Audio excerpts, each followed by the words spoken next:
Bismillahirrahmanirrahim. Assalamualaikum warahmatullahi wabarakatuh. Bertemu kembali rekan-rekan mahasiswa sekalian di mata kuliah pengelolaan kelas. Pekan ini kita membahas materi yang ke-9 tentang disiplin kelas. Sebelumnya kita telah membahas bagaimana pengaturan fisik kelas, ya, yang itu dalam pengelolaan kelas juga bagian terpenting, penataan bangku, ya, membuat nyaman, diberi lukisan, diberi hasil lomba kesenian, dibuat seindah dan senyaman mungkin. Nah, itu bagian dari penataan fisik kelas dan itu penting, ya. Bahkan di sekolah itu banyak juga yang melakukan perlombaan hiasan kelas kan, dalam rangka itu bagian dari penataan fisik kelas. Nah, itu juga bagian dari pengelolaan kelas.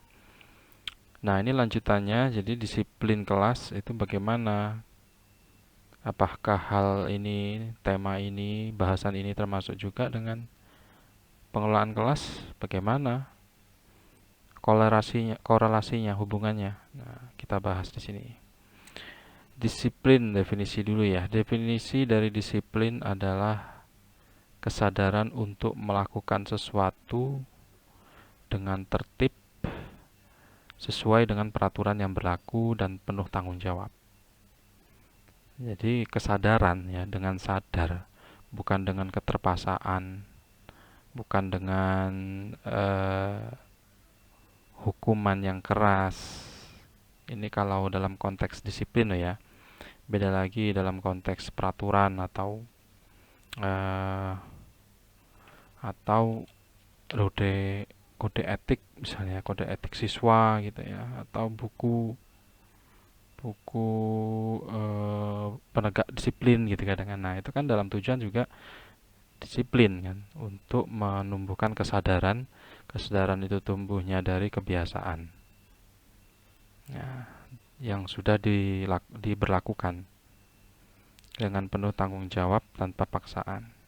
Sedangkan disiplin kelas ya rasa tanggung jawab dari pihak siswa berdasarkan kematangan sosial dari tingkat sekolah dasar sampai atas untuk mematuhi segala aturan dan tata tertib di sekolah sehingga dapat belajar dengan baik dan sebagai upaya untuk mengatur perilaku anak dalam mencapai tujuan belajar. Misal tujuan belajar di kelas itu adalah untuk mengetahui tentang an-nadhafatu minal iman, kebersihan dari iman. Ya, sekolah SD 6 tahun, SMP 3 tahun, SMA 3 tahun, total 12 tahun kok masih buang sampah sembarangan gitu, ada istilahnya kan. Ya iya, berarti dia tidak disiplin dalam menegakkan aturan buang sampah pada tempatnya. Tuh, itu yang secara umum saja seperti itu, banyak masih masih banyak terjadi ketidakdisiplinan, ya kan. Nah, bentuk-bentuk disiplin di dalam kelas. Kalau tadi contoh secara umum ya. Nah, ini yang disiplin dalam kelas itu seperti apa saja sih? Disiplin siswa dalam menentukan dan menggunakan cara atau strategi belajar. Nah, ini siswanya sendiri yang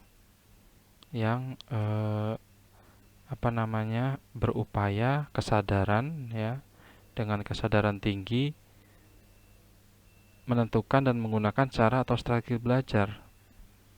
Karena kaitannya dengan pelajaran di kelas, bagaimana dia menerapkan strategi yang juga sudah didapat dari para gurunya, yang didapat dari lingkungan pendidikannya, dari lingkungan keluarga, sekolah, masyarakat, dan media, yang dia bisa saja belajar dari media bagaimana kiat-kiat menghafal agar cepat dan tidak mudah lupa, ya kan, banyak sekarang di media itu, di Google, di YouTube, ya kan.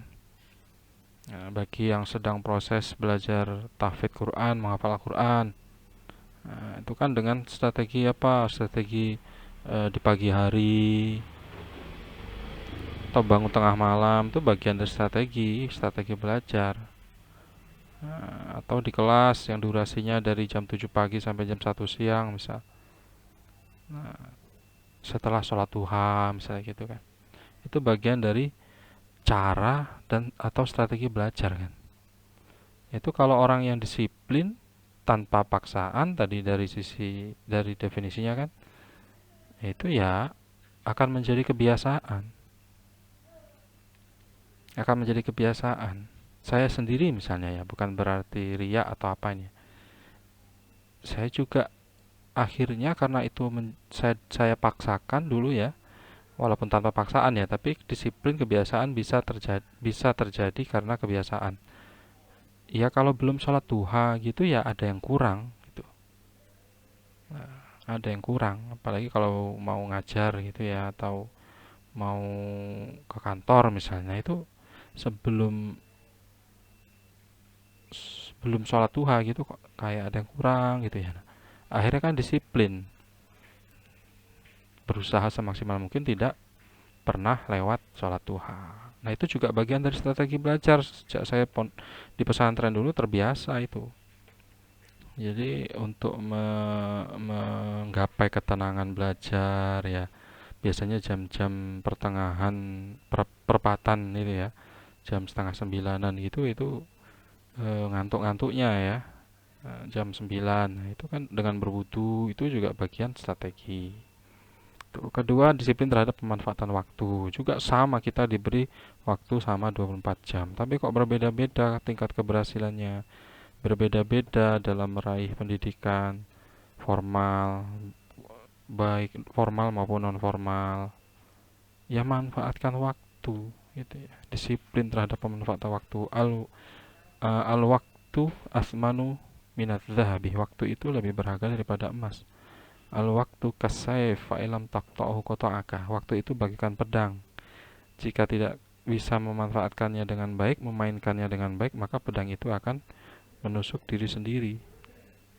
Ya, memotong diri sendiri, memotong kamu. Jika kamu tidak bisa memanfaatkannya dengan baik, akan memotong kamu.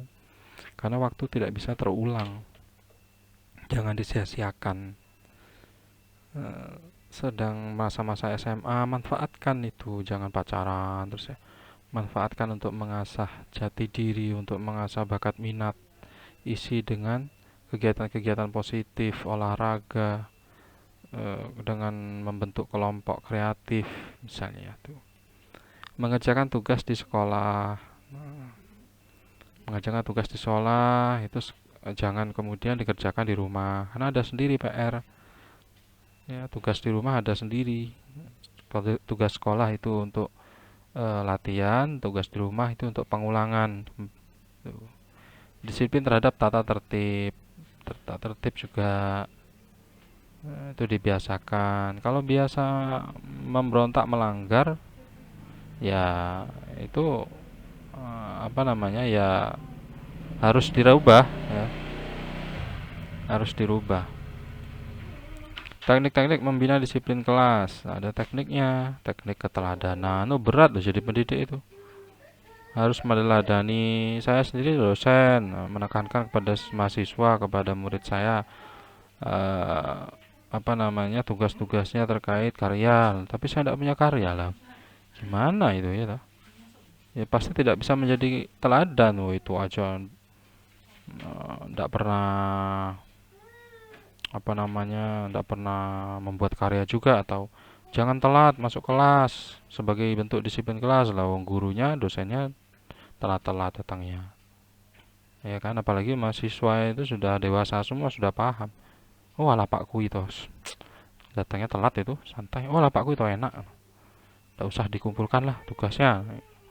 Ya akhirnya seperti itu kan karena kebiasaan tidak memberi teladan karena kebiasaan memudahkan kebiasaan tidak disiplin dimulai dari gurunya dulu pendidiknya dulu. Nah, tuh jadi harus memberi contoh teladan sikap dan perilaku yang baik kepada siswanya.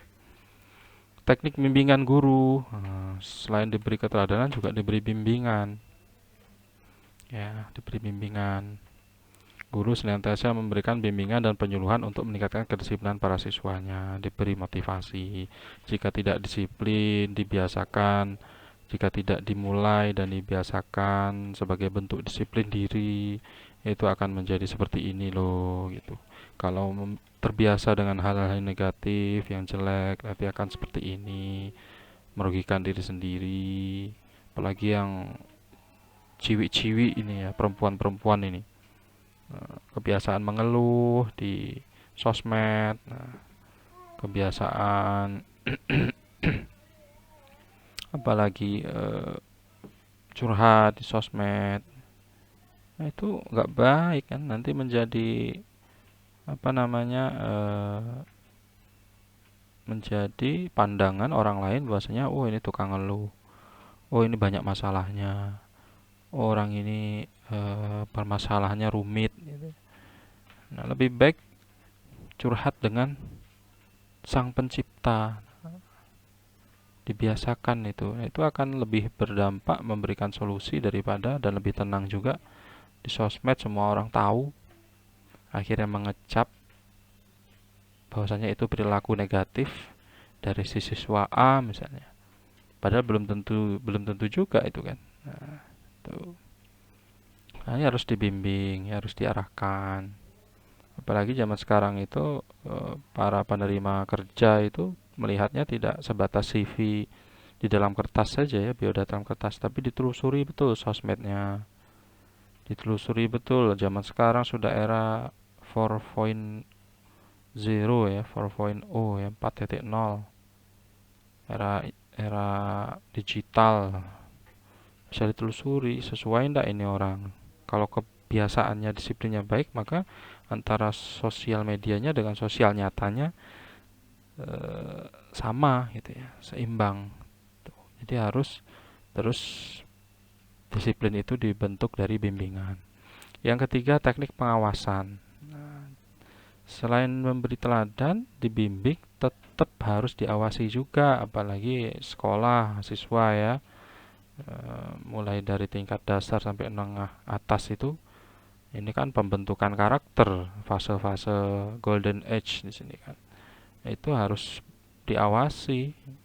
Kelihatannya diberi teladan bisa diterima, dilakukan sesuai dengan contoh teladan, terus sesuai dengan contoh yang dibimbing, dilaksanakan. Tapi di belakang pengawas, kalau tidak diawasi, di belakang pengawasan tidak ada pengawasan, belum tentu. Anak-anak sekarang itu ya licik-licik ya, di depan baik, di belakang rupanya wah gitu ya, anak pendiam gitu ya. Tahu apa ya, ger gitu, buat masalah di luar sekolahnya, di luar kelas gitu.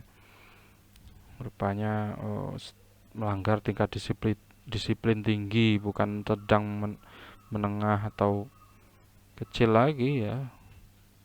Tawuran misalnya ya, minum minuman keras, homer, wah itu kan karena di luar pengawasan akhirnya. Nah, jadi dalam disiplin kelas yang baik mengandung pula kesadaran akan tujuan bersama, harus disadari, harus menemukan kesadaran dulu yang paling penting dalam teknik pengawasan itu. Jadi betul-betul bimbingannya itu menyadarkan. Karena kalau sudah menyadarkan, nah itu tidak berat lah pengawasannya nanti. Karena itu juga kembalinya nanti untuk diri sendiri, si siswa, masing-masing siswa itu kan gitu. Guru itu kan ya hanya membimbing, mengarahkan saja gitu. Untuk masa depan si anak-anak sebagai penerus bangsa juga perlu diawasi, jangan hanya menggugurkan kewajiban membimbing saja selesai, enggak. Jadi guru dan siswa menerimanya sebagai pengendali, sehingga situasi kelas menjadi tertib. Nah, ini kalau sudah dewasa kan ya sudah paham ya. Eh, Tanpa teknik pengawasan bersama pun ya merasa sudah diawasi oleh Sang Pencipta, oleh Allah Subhanahu wa taala ya. Itu akan menjadi kesadaran diri kan akhirnya. Tidak melanggar disiplin, terutama disiplin syariat. Tapi kalau masih proses pencarian jati diri ya, proses pembentukan kepribadian, karakter ya, mereka akan terbawa kalau tidak ada pengawasan dari lingkungan luar yang negatif misalnya kan. Nah, seperti itu akhirnya. Tuh, itu teknik membina disiplin kelas. Upaya menegakkan disiplin. Ya, ada 3 pihak yang harus dilibatkan, pihak guru, siswa, orang tua. Makanya di dalam lingkungan pendidikan itu orang tua, lingkungan keluarga ini juga berperan penting. Percuma disekolahkan ke yang bonafit, yang terkenal bagus, baik, tapi peran dari pihak orang tua tidak ada sama sekali. Ya, ya tidak ada support, tidak ada apa namanya teladan juga dari orang tuanya. Ya gimana mau bisa menegakkan disiplin, orang tuanya sendiri tidak mencontohkan, tidak meneladani kedisiplinan. Pihak guru, karena ini di polongan kelas ya, di sekolah, di kelas, berarti ya yang utama adalah pihak guru. Kalau dalam lingkungan pendidikan memang pertama adalah lingkungan keluarga. Tapi kalau di dalam kelas, di sekolah ya pihak guru. Nah, guru itu hendaknya jangan bersifat otoriter, jangan bersikap otoriter walaupun dalam menegakkan disiplin, karena nanti menjadi terpaksa anak-anak itu di depannya melaksanakan, di belakang tidak. Nah, itu bagaimana kalau tidak diotoriterkan, ada anak-anak yang nakal, ya tadi dengan bimbingan sentuhan motivasi, bimbingan sentuhan rohani, bahkan ya sering diadakannya pelatihan ESG misalnya di sekolah tersebut. Itu sangat berpengaruh besar ya. Nah, ini juga bisa menjadi bahan penelitian nanti ya. PGMI kan ini. Nah, pengelolaan MI eh, yang yang menerapkan pelatihan ESG di sekolahnya dengan yang belum atau yang tidak. Nah, sebagai perbandingan ya, atau multi kasus gitu. Nah, itu bagaimana outputnya setelah dan sebelum, atau sekolah yang tidak dan sekolah yang menerapkan pelatihan emosional spiritual, baginya itu lupa saya. Nah, itu jadi memaksa siswa membuat suasana kelas menjadi tegang dan takut akhirnya kalau otoriter itu kan. Nah, coba lihat guru yang ditakuti gitu kan, bukan disegani ya, ditakuti, ya diem dia kan. Tapi setelah di belakang guru itu tidak ada, ya rame lagi gitu ya, berulah lagi gitu. Beda dengan disegani. Di pesantren itu, karena saya pesantren, karena guru ustadznya kiainya itu disegani ya, tidak otoriter, tapi benar-benar betul-betul memberi teladan kan. Kiai kok harus memberi teladan.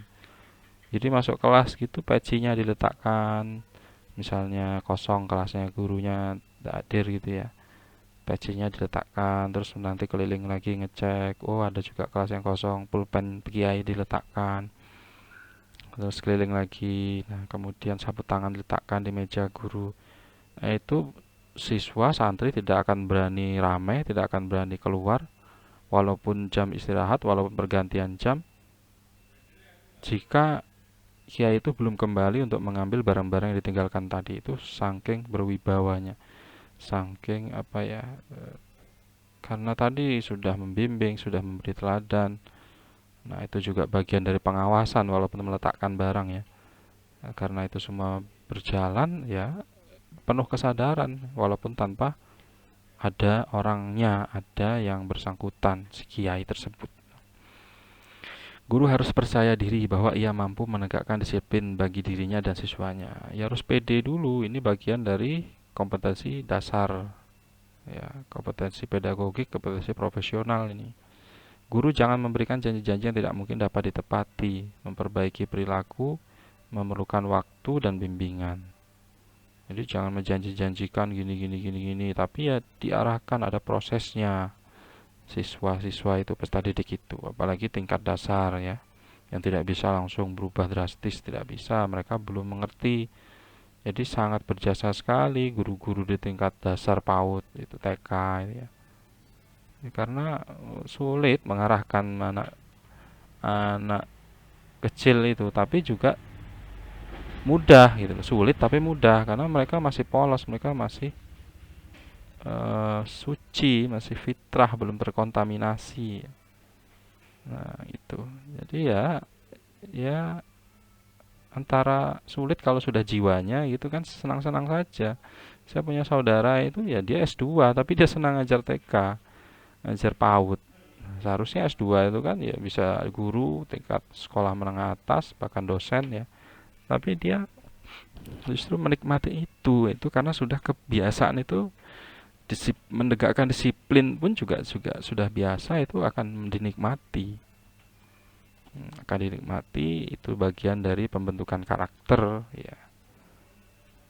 Tuh, guru hendaknya pandai bergaul dengan siswa. Jadi biar tidak terkesan otoriter, biar tidak terkesan ada apa ya, ingin dihargai ya. Dengan pandai bergaul pun, jika kita benar-benar memberi teladan, jika kita betul-betul menerapkan disiplin itu dimanapun, tidak hanya di sekolahan, di kelas, itu justru akan menjadi itu tadi, tidak terkesan otoriter, pintar bergaul, mudah membimbing.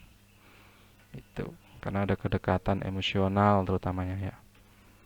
Jadi memberikan motivasi, pengarahan itu lebih cepat, lebih tepat.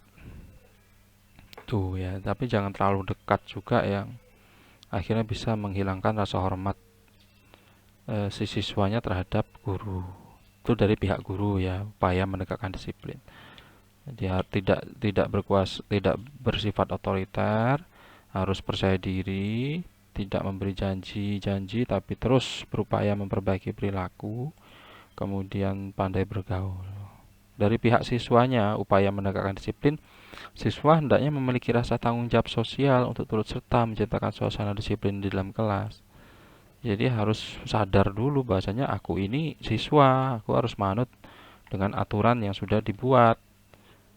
Jika tidak manut, ya siap dengan konsekuensi uh, aturan yang dalam rangka menegakkan disiplin itu, gitu ya.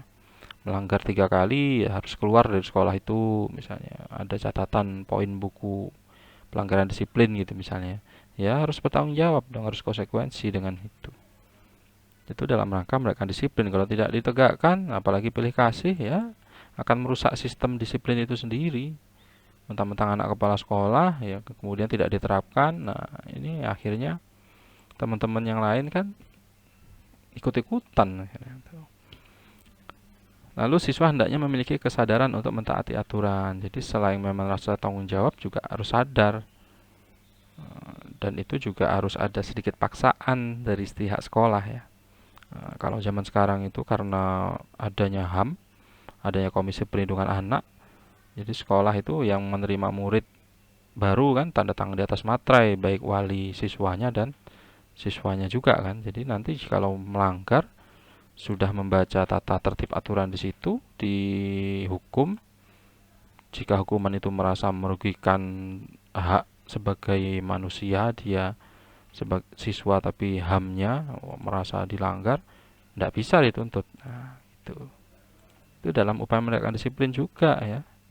Oh, aturan itu dibuat dalam menegakkan disiplin, kok dianggap melanggar HAM, susah juga ya kadang. Bertolak belakang antara aturan HAM, aturan Komisi Perlindungan Anak dengan aturan sekolah dalam rangka menegakkan disiplin, itu serba salah. Dalam Islam itu tidak ada itu. Ya, tidak ada apa namanya? eh, keruwetan HAM-HAM itu, hak asasi manusia itu disalahgunakan ya, diselewengkan HAM-nya itu akhirnya. Jika menyelesaikan masalah dalam hal pemimpin yang otoriter yang berlaku semena-mena, nah ini baru aturan HAM bisa ditegakkan, ini tepat gitu ya. Sampai di Timur Tengah sekarang ini hancur gara-gara dengan aturan itu kan. Ya, yes, itu karena tidak memiliki rasa tanggung jawab dan kesadaran, semuanya bisa dihancurkan. Hancur, yang rugi ya si siswanya sendiri. Siswa hendaknya bertindak sebagai pengontrol atau pengawas dirinya sendiri. Minimal ada paksaan. Oh, saya ini Allah Maha melihat. Oh, ada malaikat mungkar dan nakir yang mencatat catatan kelakuan baik dan buruk. Yang itu harus diyakini kan. Rukun iman kan, iman percaya kepada malaikat. Nah, ya harus diimani, ya harus percaya walaupun tidak bisa dilogikakan.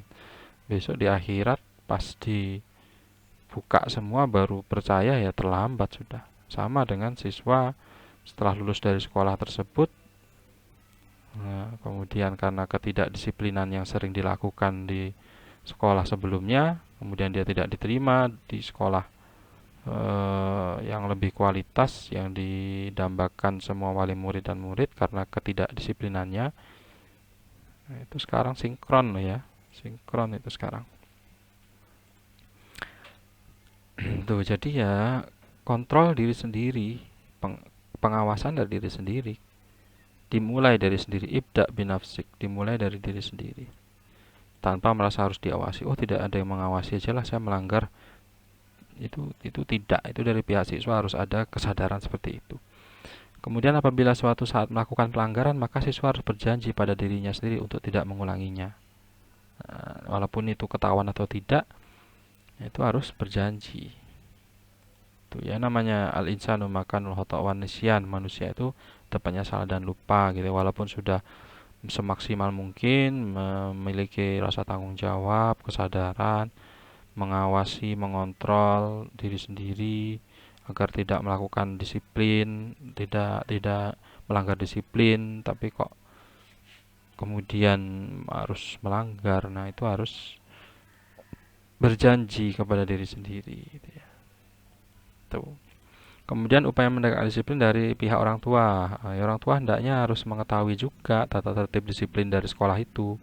Makanya sekarang ada surat pernyataan untuk si wali murid juga supaya tahu ya, dan itu di dua rangkap dibawa pulang. Nah, ini sekolah harusnya seperti itu ya. Yang sudah mengajar, ada yang belum menerapkan itu, beri masukan. Orang tua hendaknya ikut bertanggung jawab terhadap putra-putrinya dengan cara turut serta mengawasinya. Jadi kalau tahu tata tertibnya seperti itu, untuk kedisiplinannya, misalnya visi sekolah itu, sekolah tafid, disiplin, kelas 1, 5 juz, ya akhirnya orang tua kan juga harus ikut serta di sekolah, di rumah kalau dia ndak murojaah, ya itu berarti melanggar disiplin, melanggar aturan, ya harus diingatkan, diarahkan, motivasi. Tuh. Ikut bertanggung jawab juga orang tuanya. Kemudian orang tua hendaknya turut berbicara dan turut membina putra-putrinya apabila ia melanggar tata tertib atau aturan sekolah. Jadi ada buku penghantar biasanya kan, buku penghantar guru dan orang tua. Nah, itu udah bagus lah sekarang ya. Zaman saya dulu belum ada seperti itu. Belum tersinkron, belum canggih ya. Apalagi sekarang ada istilah kalau di mahasiswa kan simtik gitu ya. Nah, jadi orang tua juga diberi password bisa buka itu juga ngecek ada catatan secara online di situ. Catatan disiplin, catatan prestasi, catatan apa itu ya. Jadi tidak ada lagi rapot cetak gitu ya. Tuh, oke. Silakan dari rekan-rekan mahasiswa yang belum dipahami kita diskusikan di Google Classroom. Saya akhiri. Assalamualaikum warahmatullahi wabarakatuh.